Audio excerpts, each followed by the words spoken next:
This old guy DIY video has to do with repairing a probe on a multimeter.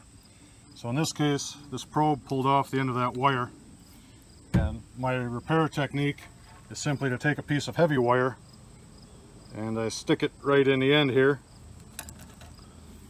and then if I can do this, put my knee on the table, and so I pushed the wire through this plastic part and the tip came out.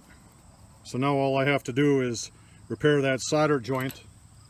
I'll just stick this piece of wire through the fitting so it comes out the other end, and then I'll solder this piece back on, tuck it back in there, and it'll be good for another 10 years.